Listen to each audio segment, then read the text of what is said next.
Hey, everybody. Happy Thursday. Happy game day. Welcome to the Jack Hammer Show. I'm Jack Hammer of the Santa Rosa Press Democrat. 49ers got a big game tonight, week 3 of the preseason. Their preseason finale taking place in Houston at NRG Stadium against the Texans. We'll get into that in a little bit as far as what to look for in that game tonight. It's going to be kicking off in about 2 hours from now. Let's go ahead. I want to take a look at some of the stuff in the comment section, though, before we get going, because some wild stuff happened around the NFL today that doesn't involve stuff going on in games. Pete Gorman comes out. He says Aaron Donald should be suspended for hitting that Bengals player with a helmet. It wasn't just one helmet, Pete. It was 2. Go ahead and take a look at the video that I posted. It's in my shorts here on YouTube. I was able to get some video of it. It's not one. He has a helmet in both his left and his right hand. If you watch it closely, you'll see him drop a helmet, the helmet that is in his left hand before he starts to fall down, and then all you see is the one in the right hand. But right before that, he actually has a Bengals helmet in both hands. One of those swings, you can hear it connect. You hear the loud thud all the way from where those people are filming that thing from. It's just wild what took place out there today. And if that had happened in a game in front of an audience. Remember what happened with the Bengals or the Browns and the Steelers about 3 years ago when the defensive player from Cleveland went crazy and hit the quarterback from the Steelers in the head, with his helmet. This stuff that Aaron Donald did today, if that happened in a game, he would be fined. He would be suspended. He'd be finding himself on the bench for games. The fact that it happened in a practice away from the cameras and all those kind of things. This brings into question so many different things. It's, do you discipline players for conduct like that in games, but you don't suspend them for conduct like that when they're playing against another team in practice? Should there continue to be joint practices between teams? Because it seems like every time there's a joint practice, there's a fight, more so than what you have when a team is just practicing against themselves. I get the value of joint practices, but at some point, the fighting and stuff like that, I mean, somebody could have got seriously hurt. And he literally took a helmet and whacked somebody over the head today with it. You could hear it. It was an audible thud when you see him make the big swing. So it was a crazy situation in Cincinnati today with that. And definitely will be worth keeping an eye on to see what happens. And like Paul Perryman says, wonder if there's anything in the current agreement that talks about suspending players for what they did in practice. There's definitely stuff in the agreement as far as, they can get suspended for things they don't do on the field. So why can't they be suspended for what they do on the practice field? If you can get suspended for conduct, for violating the league's conduct policy in the offseason by doing something stupid, why should you not be suspended for hitting somebody over the head with a helmet in a practice? If it was within his own team, you'd think the team would be smart enough to handle it. They probably wouldn't suspend their own best player, but this is a different situation. The league should step in. I'm not saying that just because I cover the 49ers. If it was Nick Bosa that was doing that in joint practices last week against Minnesota, I would have been saying the same thing. It's ridiculous behavior. And then, let's just kind of jump into it really quick with the game, because I see some other stuff coming in real quick. Theo says, did the helmets have the guardian caps on them? No. It didn't look like it. They're past that point right now. I think they're past the point where they have to have guardian caps on. I know the majority of the 49ers players weren't wearing them on Tuesday. I think it was only through the first couple of weeks of the preseason, and then after that, they were able to take them off. I know there was a number of 49ers that didn't have them on there at practice like I said, at practice on Tuesday. Some of them did, but not everybody. Yeah, and like the big notorious Gav says from Wales, he says if they start handing out huge fines and bans for how they act on the practice field, it'll stop. Absolutely. It's just like everything else, right? You have a little kid and you want them to stop, drawing stuff on the walls. You punish them every time they make a mistake, and they start writing stuff on the walls. You punish them. Same thing. These are grown men that are making some silly mistakes and doing some silly stuff. I understand the aggression that goes along with football, but come on, man, you don't take somebody's helmet and start whacking people with it. That's a serious. That's different. As far as the game tonight, let's get into it a little bit. As far as how long the starters are going to play, that's all dependent on how well they play, right? My first thing when I look at this game, the first area that I say you need to pay attention to is what happens with Trey Lance. You look at this, and with Trey Lance, this training camp, it's been up and down. Kyle Shanahan has stated that. And the first-year starter has had his good days. He's had his bad days. It's been up and down. Shoot, sometimes it's a good series followed by a bad series. It's not totally consistent. You kind of would expect that, partly because he's a young player, partly because he's going up against one of the NFL's better defenses on a daily basis. So if you look at it, Lance is completed. If you look at his numbers, it's just under 57%. He's at 56.9, so we rounded up to 57. He's had 13 touchdown passes, 10 of those through the air, 3 on the ground. So 13 touchdowns, 12 interceptions, probably had a fumble loss here or there somewhere as well. But those are the numbers that I came up with. Again, facing one of the better defenses in the league, he had good numbers. You look at what he did last week against in the joint practices in Minnesota against the defense that maybe not quite as good as the 49ers. He had a good week. So, obviously playing against the 49ers defense is going to hurt his totals a little bit. There is some ups and downs. There is some inconsistency with his throws and accuracy and those kind of things. Those are going to play out, and they're going to work around those. But according to Kyle Shanahan, expect Lance to play anywhere from a couple series to the entire first half tonight against Houston. He had said on Tuesday during his press conference, no more than a half. He didn't say he was going to play half. He said he'd play no more than a half. He didn't expect the starters to play any more than a half is what he said. He didn't say expect them to play a half. So then he came out yesterday on KNBR on the radio and said that he'd expect Lance to play one or a couple of series. I think the way that this plays out is it just depends on how well he plays. If Trey Lance goes out and he's doing well, he gets in the rhythm early, the offense moves the ball the first couple of drives, I think he sits down after that. If the offense goes out and it's 3 and out a couple times in a row, he's going to stay in the game. So it's all this tonight, I think, is all going to be about how Trey Lance performs. The better he does, the less he plays. The worse he does, the longer he's going to be in the game. So we'll see how long he's in there for. As far as what to look for, I'm just going to repeat what Kyle Shanahan said after practice on Tuesday afternoon. Here's what he said. I want to see him execute his job as well as he can. Get the team in and out of the huddle right. Call the plays right. Get the ball to the right spot. When we can't get it there, make sure he doesn't have a turnover and possibly makes a play. But just play the position the right way. Pretty straightforward from Kyle Shanahan. Just get out there, play your style, play your game. Don't make any stupid mistakes. Show that you can get the team in and out of the huddle, and away you go. So, pretty straightforward there, I think. And that's what I'm looking for as well. And as Niner just asked, hey, Jack, who are you looking forward to seeing tonight?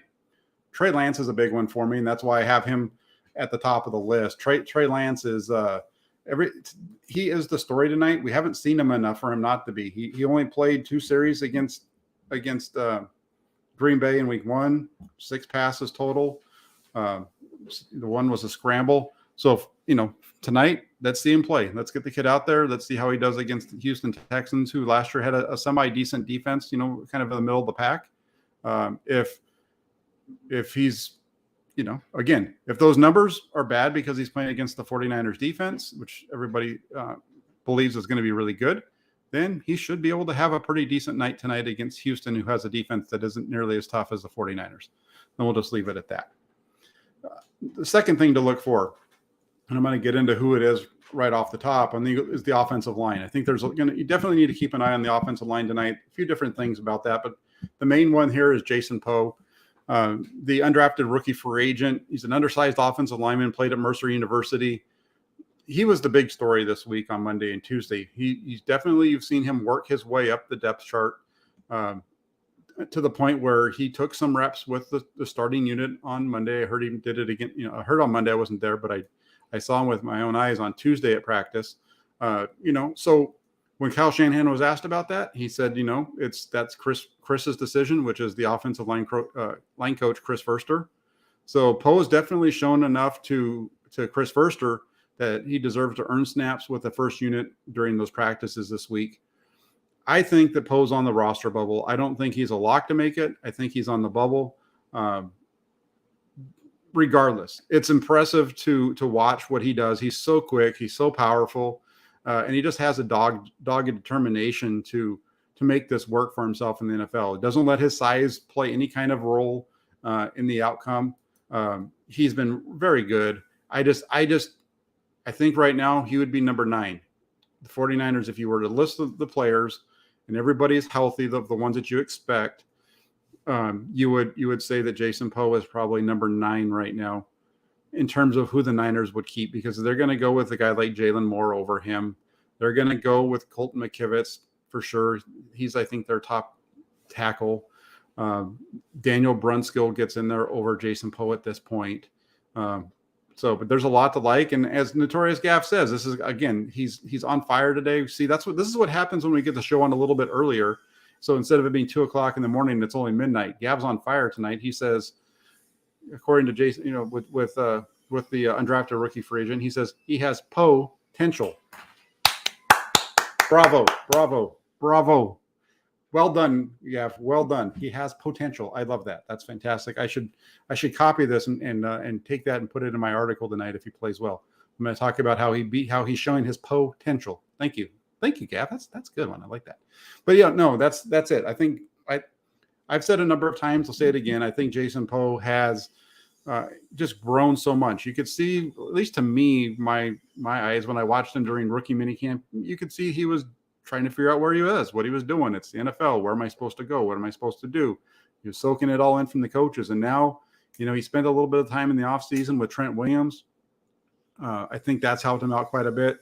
And he looks like he belongs. He looks like he knows where he's going. He has some issues that he needs to address in terms of footwork and those kind of things. Once he gets those going, he's going to be even better because he already has the speed and the power to kind of get away with those mistakes. To make up for false steps and things like that. So there's a lot to really like about Jason Poe. I know he's shorter, but we haven't seen anybody take advantage of him because of his size. That's not it at all. The mistakes that he's made have been from technique and those kind of things. But he's, like I said earlier, just said a second ago, he's quick enough and he's fast enough to be able to overcome those. So good stuff there. Let's see really quick, just kind of looking at it before I move on. NorCal 2225 says, "Hey, Jack, I know everyone is focused on Lance's practice stats, but isn't camp an opportunity for Shanahan to see what he can do? Maybe ask him to do some new things. That should help him in the game plan." Yeah, no, definitely. There is some of that as well.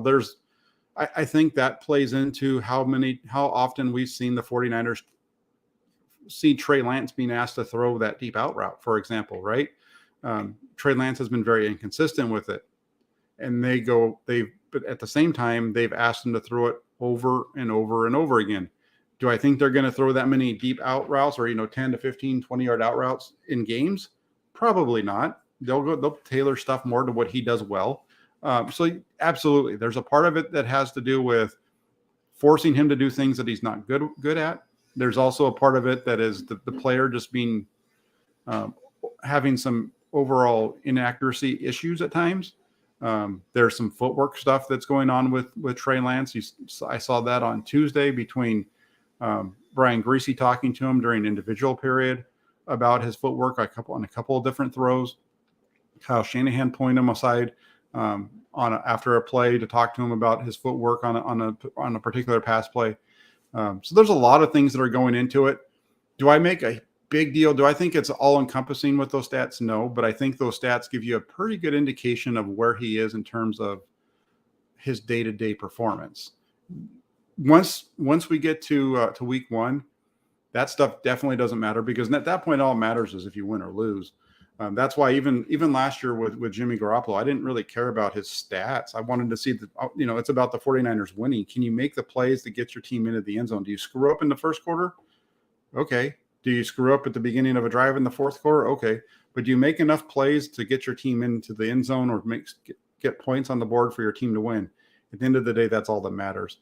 And that's the way that it'll be with Trey Lance when we get to that point of the season. Right now, it's under a microscope on a daily basis because that's what everybody, people, I think people want to know what's happening on a daily, tonight will be the 23rd practice for the 49ers.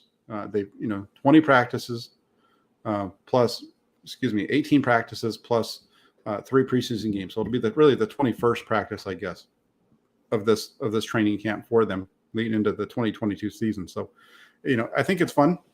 It's one of the better parts of the preseason to me, is to be able to watch them on a daily basis, and you can see it, and it's not, that it's not going to be straight up like this. It's going to be like this, and that's fine, because once the season starts and they start winning games, or if he's got there playing well and he's winning games, that's what we're going to be talking about. So that's the Trey Lance piece for the day. Raphael 5629ers, thank you for the shout out. Says like and subscribe, everybody. Raphael is so good at doing that. He's also a member of the Toolbox. That's why he has that little $sign next to his name. If you want to become a member of the channel, we'd greatly appreciate you guys doing that. The Toolbox is a fun way of doing it. And if you're a member, your comments are always going to get pulled up pretty regularly. I try to get to a number of them depending on what the topic is. But if you're a Toolbox member, those jump to the top of the line, because, hey, you're paying to be a member of the site, so you get those rewards for it. Tasha wants to ask, who do you see as backup fullback? Dwelly, would that role make him a near lock to make? I don't think that Dwelly is necessarily the backup fullback. I know that's the role that he had last week. They also put Troy Fumagalli back there at one point later in the game. I think, it's not really any different than it's ever been. The 49ers have never carried two fullbacks. I think that the backup fullback probably would be Jeff Wilson Jr. If you wanted your backup fullback to be a running back, it's going to be Jeff Wilson Jr. He's played fullback in the past. He can play fullback now. 49ers are kind of utilized him in that role quite a bit last year with all the stuff they're doing in the second half with Deebo Samuel. You saw a lot of Jeff Wilson Jr. in the backfield and in the shotgun sets by himself, when in reality what he was the fullback for Deebo Samuel. So, I think that the tight ends, Charlie Warner would be one who could kind of move back and be in that role as well. He's more of an H-back type of guy anyway, the way that they utilize him. And I'm talking about Charlie Warner. So that's my guess. I don't think Dwelly is a lock to make the team, or a near lock. I think he's in a battle with some guys. And we're going to get to that. We're going to get to, as I go through, there's definitely going to be a section that we're going to talk about the battles for a position on the roster. V wants to know, what is Lance's biggest weakness right now, do you think? It's consistency. That's it. It's just consistency with his throwing motion and his arm slot and his footwork. It's just not tight on a regular basis. He's not, think about it. Think of like a golfer, right? The best golfers can repeat their shot over and over and over and over again. That's why they can put it in the same. That's why they're so good, because they know exactly what's going to happen every time they swing the club, because their swing is the same. And they know that if they swing it this way, they're going to get it, 200 yards. They know that they swing it, with this club this way, it's going to be 150. Right now, I think when you watch Trey Lance, it's a little bit, you're not sure exactly what you're going to get. Are you going to get the ball right on the hands of the receiver on the out route, or are you going to get it 5 feet over his head? Obviously, that's an exaggeration to an extent, but that's his biggest weakness is he's not consistent. He doesn't have that consistent accuracy at this point, and that's the only thing that's really holding him back. I think he's got it up here. I think he's got it in his lower, with his ability to run. He's got the athleticism. He just doesn't have that repeatability at this point with his throwing motion, so that it's the same every time to have that accuracy that you need to be a top flight quarterback in the NFL. So, he's 22. He's working on it. We'll see where it gets. Josh Allen is a guy who improved that quite a bit over time. Don't want to say that it's not possible, but it's a little bit more difficult as you get older to make those changes, and we'll see what happens with Trey Lance moving forward. I think the 49ers will be okay with it. I think he brings enough to the table. He's not going to be much different than Jimmy Garoppolo at worst this year. And Notorious Gav says, juice up that like button. I like that one. Using the guy who, Big Gav, he wants nothing more than for Kyle Juszczyk to be a captain on this team. So yeah, juice up that like button and let's make Kyle Juszczyk a captain, right, Gav? Jack, how much will Jordan Mason get in this game? How much run will Jordan Mason get in this game? 91649 asks. I'd say probably about what he's been doing. I would like to see him get some run with the starters. I don't think it's going to happen. I think he's earned it. But the 49ers never did that last year with Elijah Mitchell either. So you'll probably see him in the second half, third, fourth quarter kind of thing is where I would expect to see Jordan Mason tonight. As far as Lucas, another, this is what happens. See, you're a Toolbox member, you get your question asked. He's all the way from Austria as well. So we got Gav out in Wales. We got Lucas over in Austria. So our European contingent is well enforced tonight. He says, who do you think will not play tonight? That's a really good question. I don't have a really good idea of that. Nick Bosa, I don't expect to play. We'll see about Trent Williams. Trent Williams played in week 3 last year for the 49ers. I believe he played in that game against the Raiders at Levi Stadium for a series or two. So we'll see about Trent Williams. Emmanuel Mosley kind of sounds like an if. He might play there. Kyle Shanahan was asked that yesterday morning on that radio interview. He said that's something that they're still discussing, whether he needs to play or not. It'll be interesting to see if Deebo Samuel and Brandon Ayuk get on the field because they haven't played in any of the preseason games either. But it really sounded like, for the most part, they want to get the starters in here. And it's funny because I just got done listening to the 49ers pregame show. I was driving in, listening to them talk a little bit about it. Dennis Brown is an old guy, right? Played with the 49ers back in the last Super Bowl time they won the Super Bowl in '94. And he's right what he was saying. And what he was talking about was back in the old days, these guys used to play in the preseason games. And the 49ers, when they had 4 preseason games, if you played one of the games, say in Europe or Japan or wherever, you would play 5.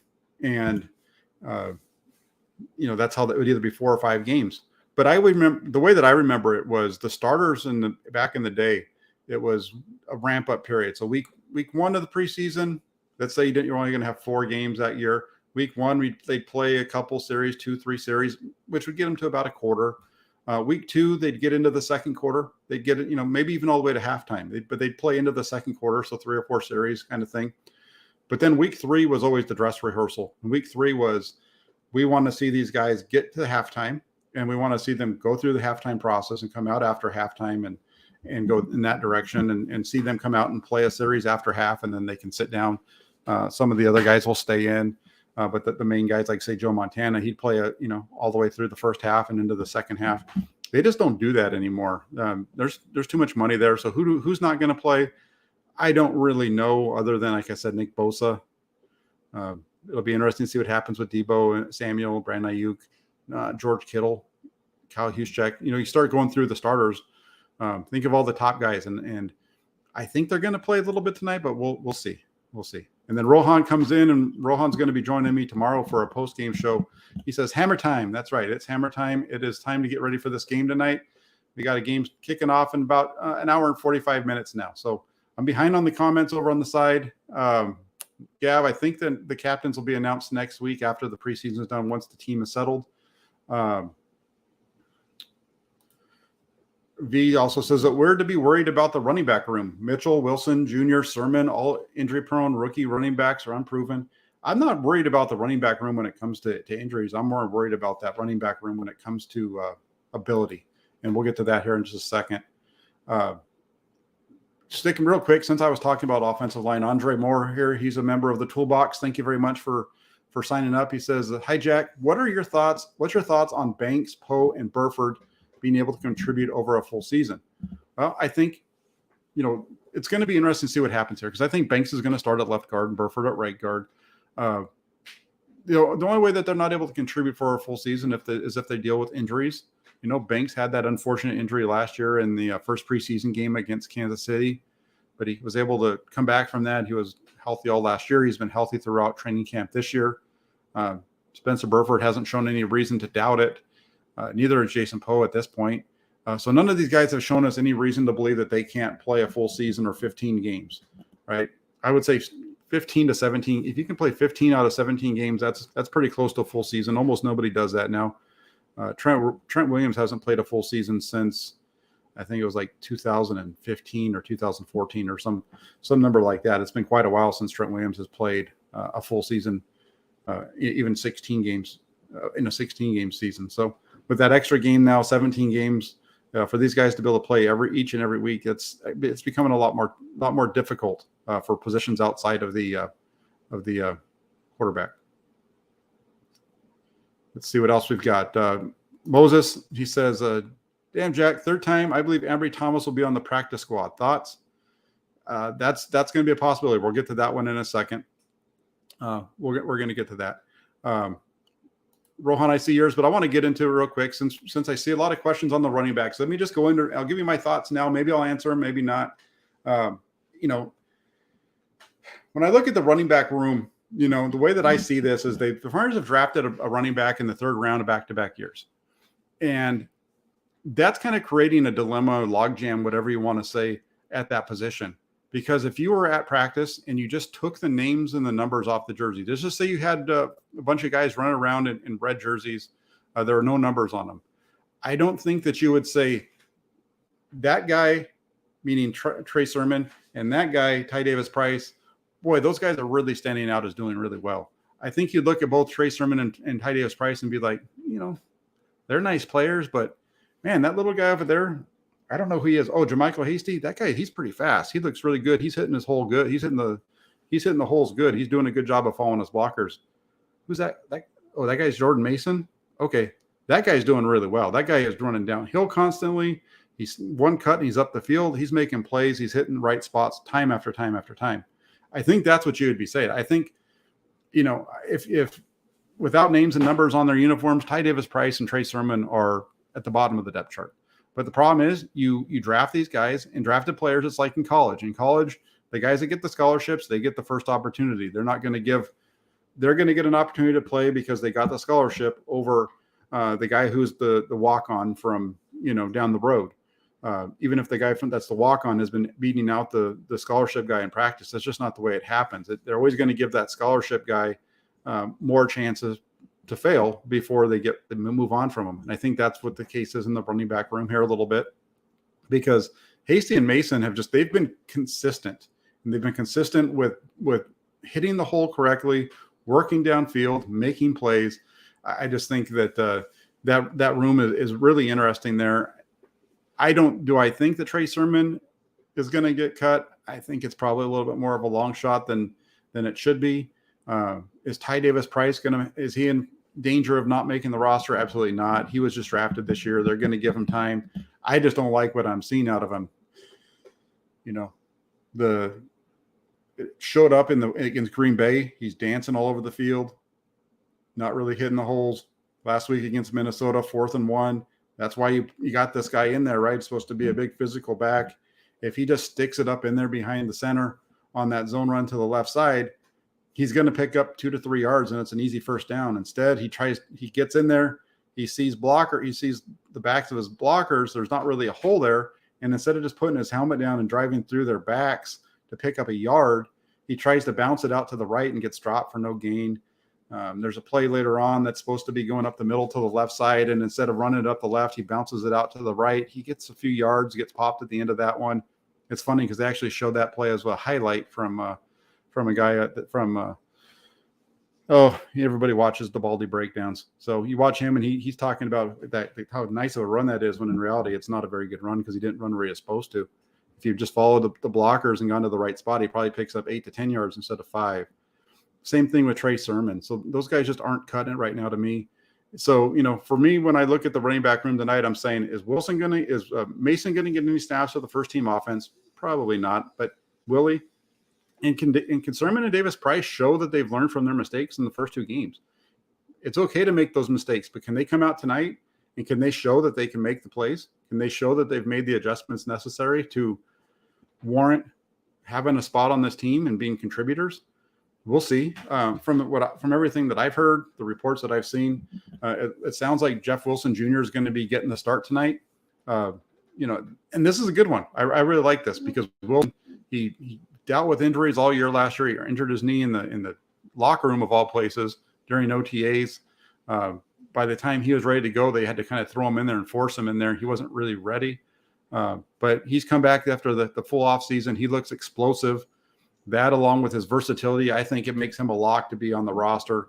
I really like everything about Jeff Wilson Jr. This is a guy that can run the ball as a halfback. He can block like a fullback, and he can catch the ball in the backfield. He can almost be your third down back, which kind of puts a little bit of pressure there on JaMycal Hasty. Is that other does Hasty make the roster or not? So, and then Rohan says, so there you go, Rohan. There's your answer. Jack Mini on Twitter proclaimed that Wilson's a lock. Not sure if he talked about it. What do you think? I've been saying for a while that I think that Jeff Wilson Jr. is a lock because of his ability to play halfback, play fullback, and play special teams.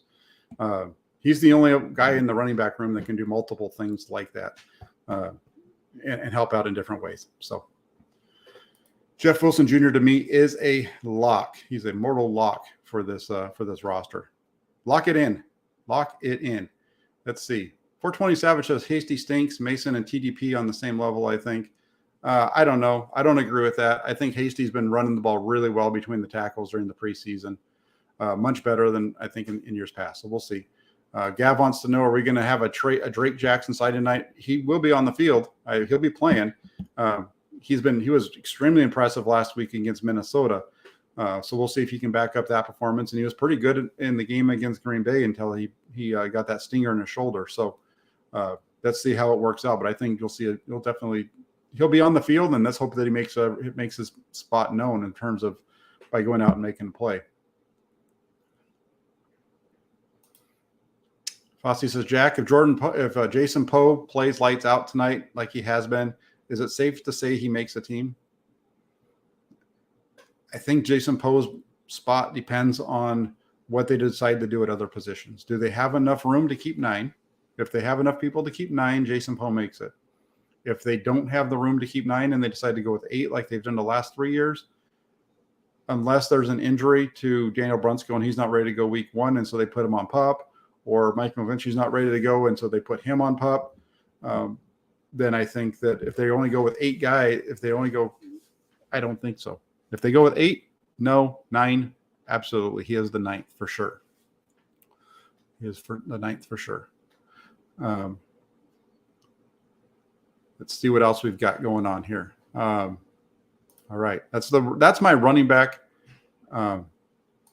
This is a good question, Rohan, because it's actually runs kind of counter to what I'm saying on Ty Davis Price. From a running back perspective, he's down near the bottom. When it comes to pass protection, though, I think that Ty Davis Price is one of the better pass protection backs. He was impressive in those drills, I thought, during training camp. You see that to an extent also with JaMycal Hasty. He's not afraid to stick his nose in there in pass protection.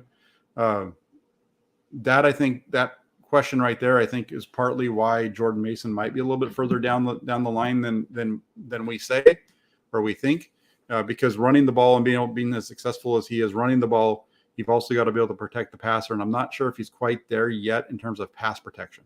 So that's a good question, and that's I'm glad you brought that up, because again, when you look at running backs, there's a lot that goes into it. One of them is all the running stuff that we see them do, but are they blocking correctly in pass protection, those kind of things. If we do that, I think that Ty Davis Price is one of the better ones. So Raphael 5692 asks, what are the Flyers going to do with Kalia Davis? IR. Well, right now, Davis has been placed on the NFI list. If you're not sure what the NFI list, most people know what the PUP list is. NFI is basically the same thing as PUP, but because Davis's injury occurred in college, instead of being on the PUP list, they get placed on the NFI list. So he's out for now. He's in the same position that Jason Verrett is in. Jason Verrett's on the PUP. Kalia Davis is on the NFI.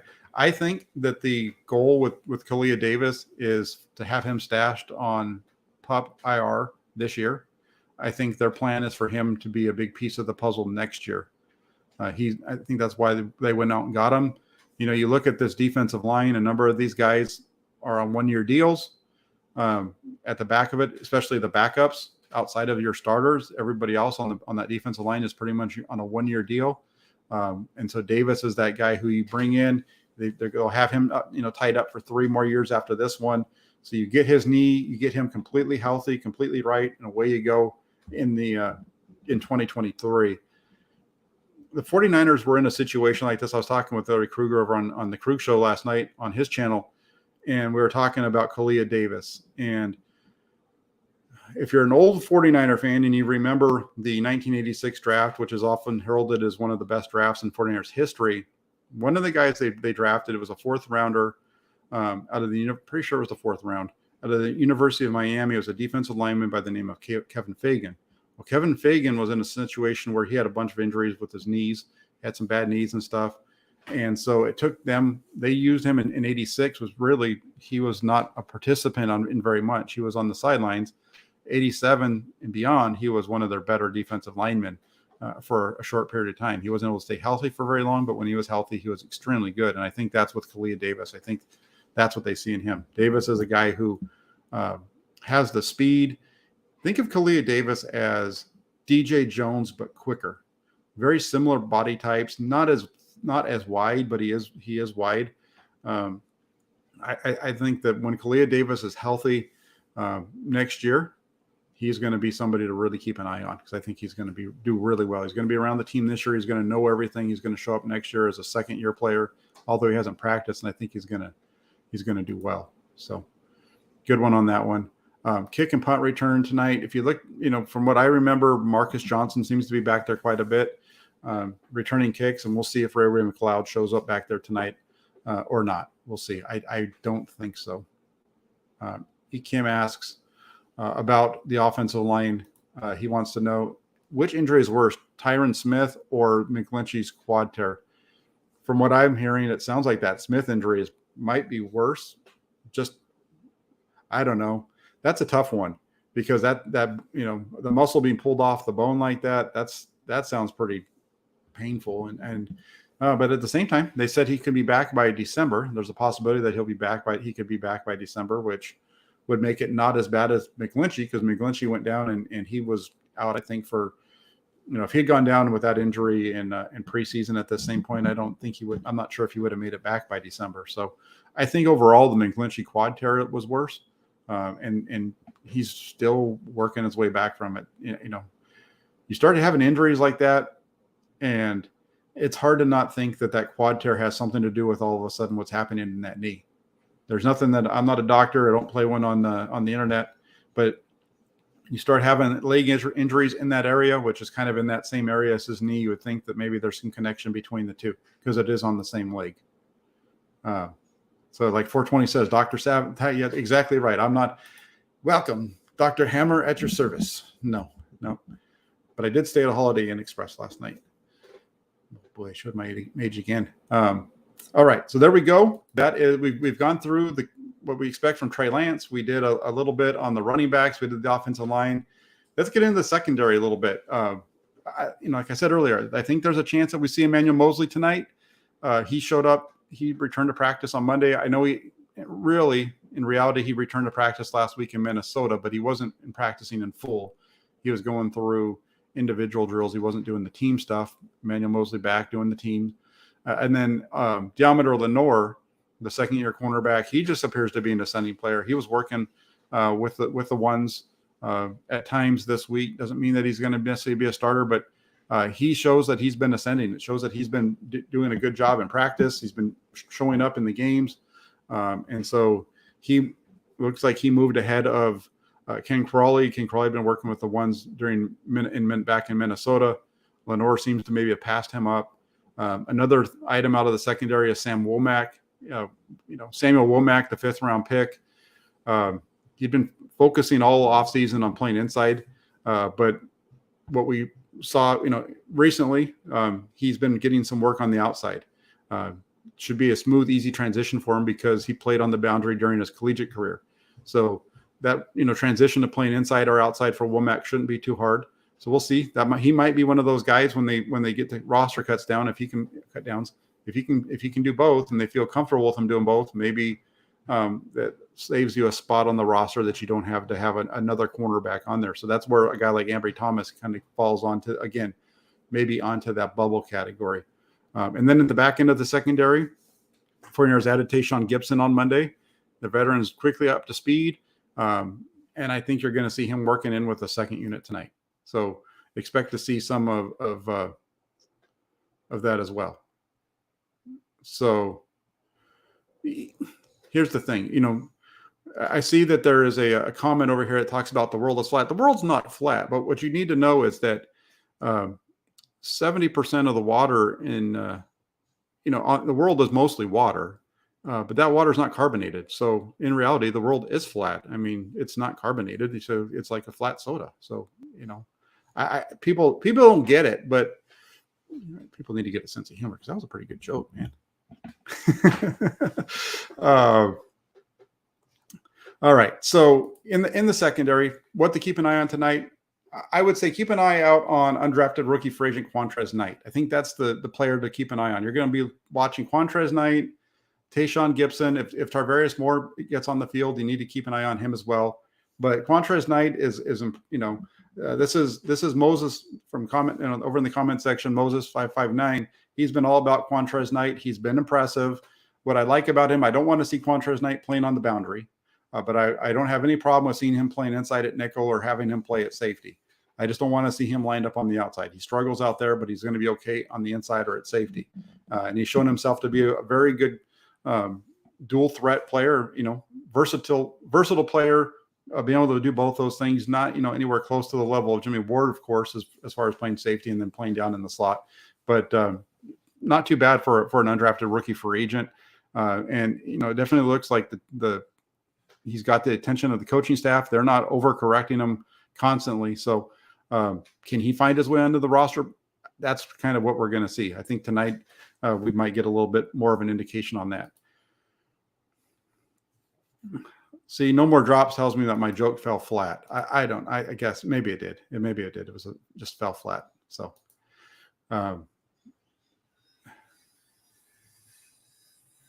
yes, most of the water is salty. We get it. It's a joke. Let's not overanalyze it like we do with everything else. Come on, guys. Let's go. All right. So the last thing to keep an eye on tonight, this is going to be a long list, but let's go back and we can talk about a bunch of them here. So the roster bubble, that's what we need to pay attention to tonight. Tonight's the final time for players who find themselves on that bubble to show that they, why they belong. The teams all need to cut down from 80 to 53 by Tuesday.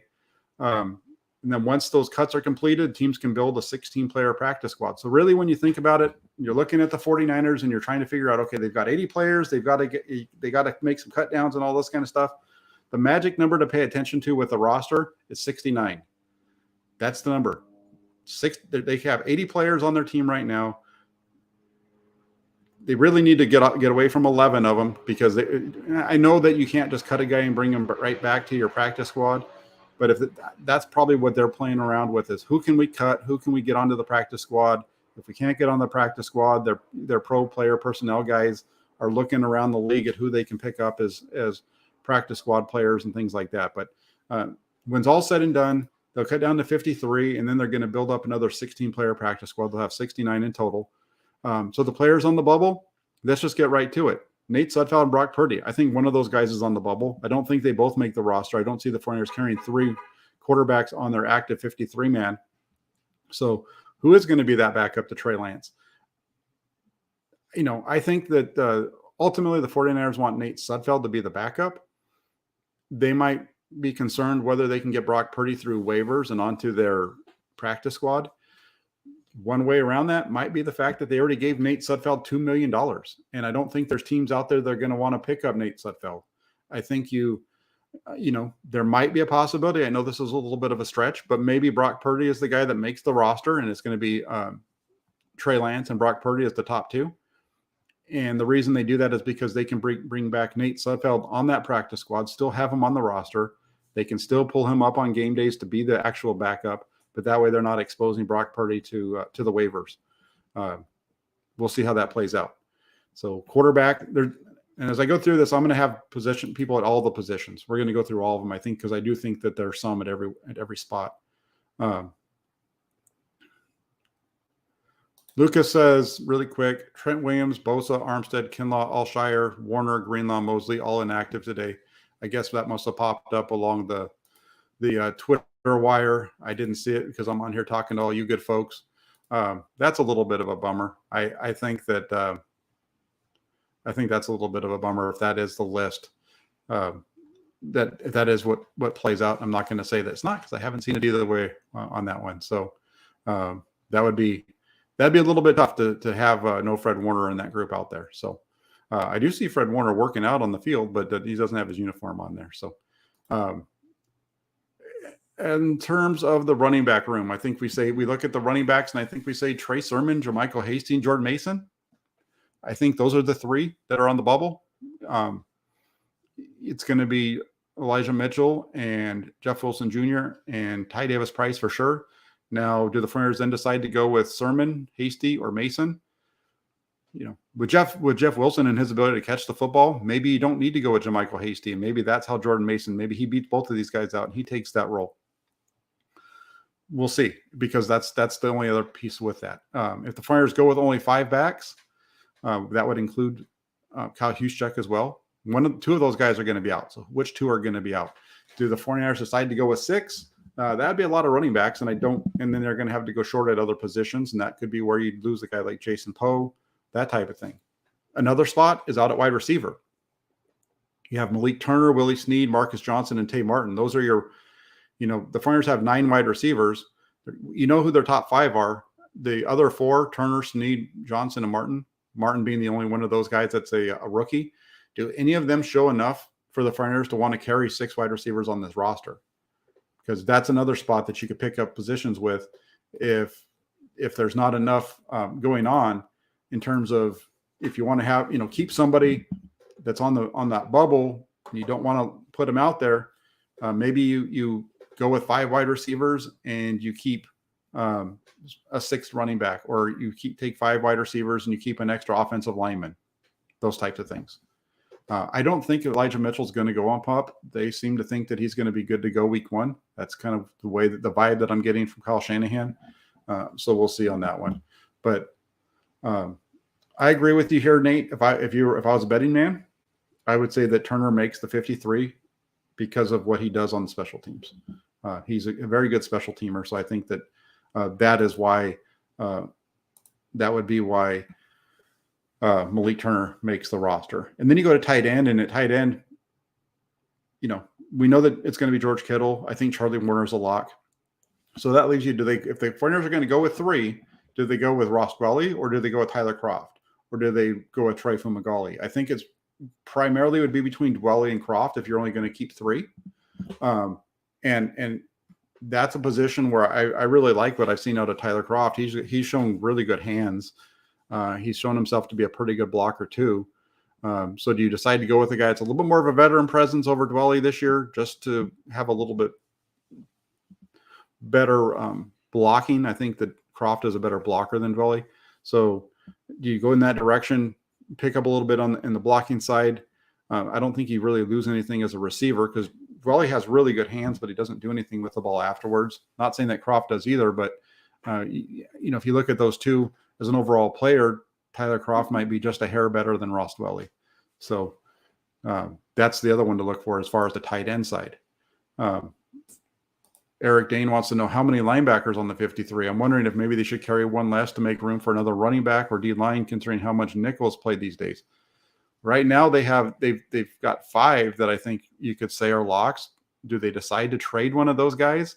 I don't think they would trade away Oren Burks. I think they really like him and they want him around for special teams. He's shown his ability as a linebacker during the preseason as well. Demetrius Flanagan-Fowles is right there as well. And Marcelino McCrary-Ball, he's another one that's on the bubble. I've been kind of the impression that they're going to keep 5 all the way through, with Oren Burks kind of being that Mark Nazacha role, when they're being by that as, being the guy who, doesn't really play on the defense a lot, but he's a special teams standout. So that's kind of the direction that I see them going there, that they're going to go with 5. I don't think that's the other, do they go with 6? I don't think they go with 6, but I think they go with 5. Yeah, so that's the linebacker piece to it. Nate says, why haven't we used Kyle Juszczyk as our 3rd down back? He can pass block and torch linebackers. I agree. In a sense, I would like to see Kyle Juszczyk used as a 3rd down back. it would make a lot of sense, because I really think that the 49ers could probably get away with keeping 2 tight ends in some ways. They can keep it. If they decide that they want to keep only 2 tight ends, I wouldn't complain, because they could use Kyle Juszczyk in that H-back third tight end type, second tight end type of role at times, even when he's on the field in like 21 personnel. They saw him do it last year with them. Or they could use Juwan Jennings as kind of like the move receiving tight end at times. So I don't think they go that direction, but I maybe they go with only 2 tight ends on the active 53, and they have 1 or 2 on the practice squad that they can use for game day if necessary, depending on the matchups that week and those kind of things. But I like this one. I like Juszczyk as a third down back. I want to see Kyle Juszczyk get the ball more. I think he deserves it. I think Kyle Juszczyk should be a bigger part of this passing offense than he's been. He was a big part of it early on in his time with the 49ers, and as time's gone on, they kind of gotten away from utilizing him. With Trey Lance, I would think that they would utilize him quite a bit in their play action, rollout game and those kind of things, which they're doing a lot more of this year than they've done in the past. We see all 3 quarterbacks now that the 49ers have on their roster are better with their feet at getting outside the pocket than they were in the past. So I think that's a pretty astute observation. I think I've even said that during this offseason that I would like to see him being used as their third down back. Wouldn't be surprised. I think if you go back and you look up on Twitter my 49ers according to Jack stuff, I think you'd probably find something along those lines. And then Curtis McLeod says, "Hey Jack, conspiracy theory: if Jason Poe does not get a starting job, then how about using him as the third tight end?" Well, Jason Poe is not going to. I don't see him being a starter, but I can see that again. This is another thing. You keep 2 tight ends. Use Kyle Juszczyk. Use Jason Poe. Use Juwan Jennings, and do this positionless kind of football stuff that they've talked about all the time. Jason Poe has the speed. He has athleticism. I don't know if you necessarily want to utilize him like in that tight end role where he's going to be going out for passes. But hey, take yourself back to the 2011 to 2013 timeframe. Daniel Kilgore was an offensive lineman that Jim Harbaugh and that offensive staff with the 49ers, when they were winning all those games in 11, 12, and 13, they used Daniel Kilgore as a third tight end. They would put him out there, and he was there when they go into their goal line kind of offense, and it was their heavy package. He'd go out there, and you'd see him motioning, along the line of scrimmage and all those kind of things. So that's not a bad idea. I know. The only thing with me is I just don't know if Jason Poe makes this roster. That's the only reason why I'm not pounding the table for them to do that. So that's a good question.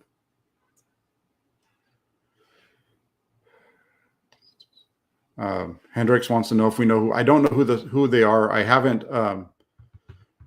I have not had a chance to. I've been talking for the last hour, so I haven't had a chance to see if it's come up on Twitter. I know Lucas mentioned that there was a few names a minute ago. If I can find his comment in here, he had said that Trent Williams, Nick Bosa, Eric Armstead, Javon Kinlaw, Azeez Al-Shire, Fred Warner, Dre Greenlaw, and Emmanuel Mosley are all inactive. So we'll see. It's a little bit too bad. I would like to see those. I would like to. And I know Bosa isn't in there, but I'd like to see Armstead and Kinlaw and Al-Shire, or at least Armstead and Kinlaw get some reps in there along with Mosley too. But if not, that'll give some extra time for some of those other guys to get in there.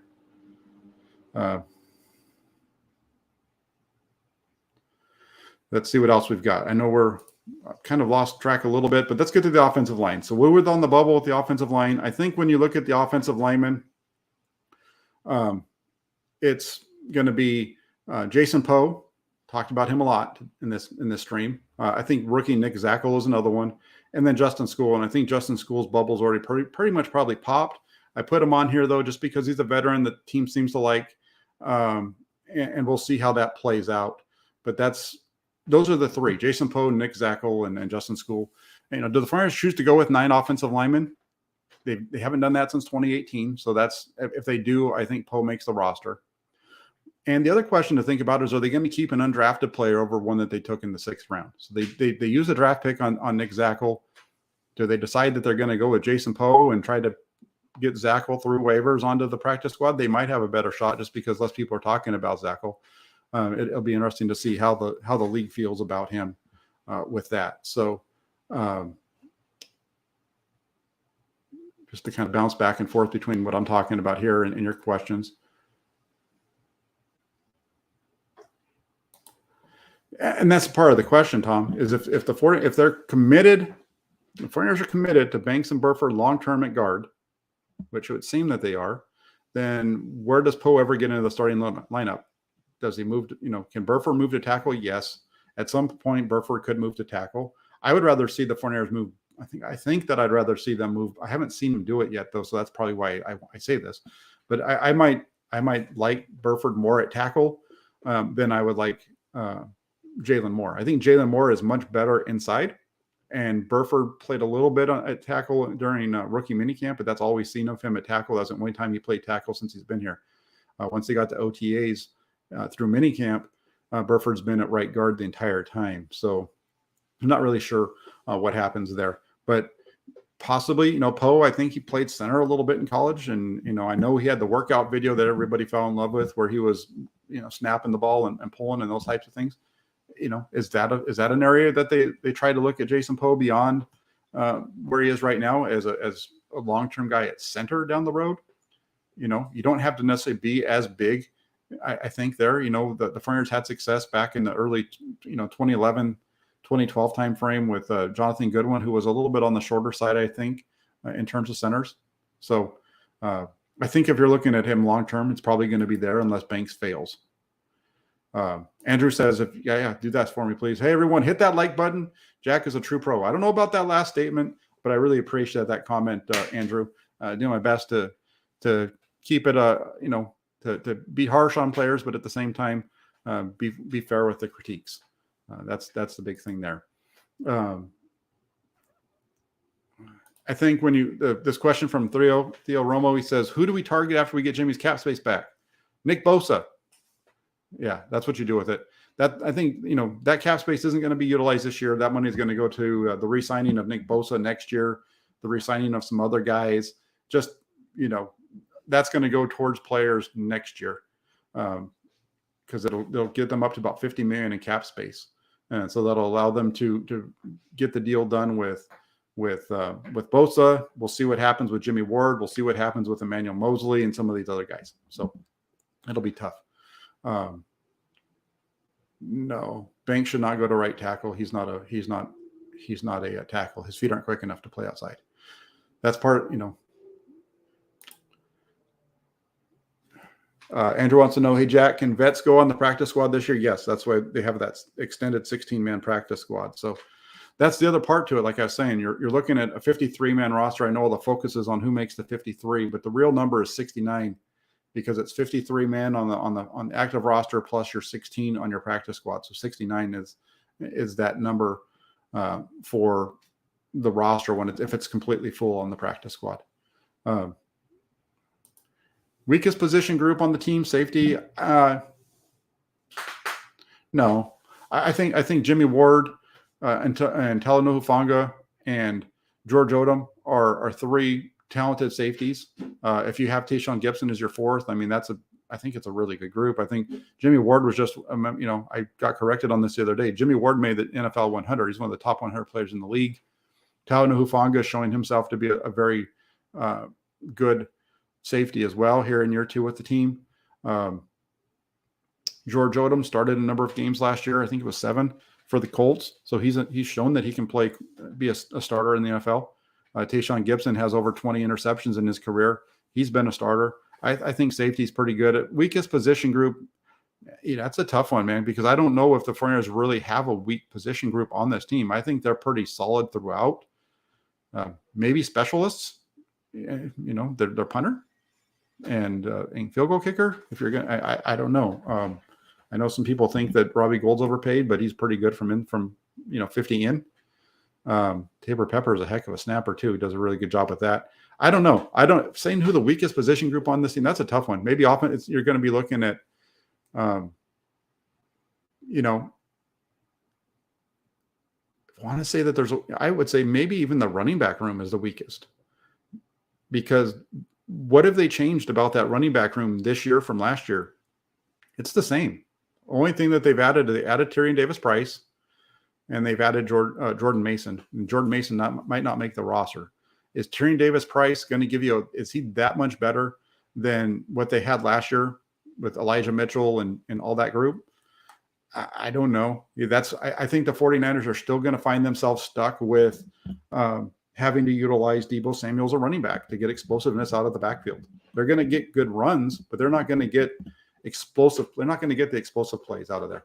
So, and then let's just wrap this thing up. Been going on for too long. And so there's the Jason Poe one. On the defensive line, I think it's Jordan Willis and Kerry Hyder. Willis plays special teams, but Hyder doesn't. So can Hyder make enough plays on defense to overcome this?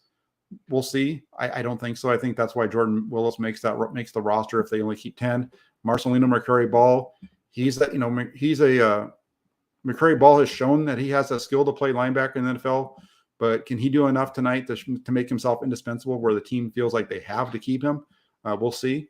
And then in the secondary is kind of a little bit of a mess. Ambry Thomas, Tarvarius Moore, Tariq Castro-Fields, Quantrez Knight, Tayshaun Gibson, Tontae Johnson. All those guys are kind of in the mix. The 49ers should be able to get Johnson through waivers and onto the practice squad once again like they did last year. I think that's going to be the route with Dante Johnson. They really like him, and I think that's what they're going to do, though. Thomas is hurt, so he's not going to be playing tonight for sure. So, as far as what are we going to see on the field, does Tayshaun Gibson get on the field, and does he show enough that he beats out Tarvarius Moore for that spot? They decided to go with a veteran over Moore. The question there is again, it goes back to special teams, because Tarvarius Moore, well, I think Gibson is probably a better safety than Moore. Tarvarius Moore plays special teams, so that gives him a leg up on it. And same thing with Knight. Does Knight get in there because he can play in the slot and he can play, safety? I'm not sure. I think the 49ers are pretty happy with what they have in the slot between Samuel Womack and Deommodore Lenoir. So I think Quantrez Knight is very much on that bubble as well, and same thing with the rookie Tariq Castro-Fields. So there you go. That's the show for today. We've got the game coming up in just about an hour. If you guys can do me a favor, though, before you head out, I'm going to be back later on. So a couple of things for you guys to know with tonight.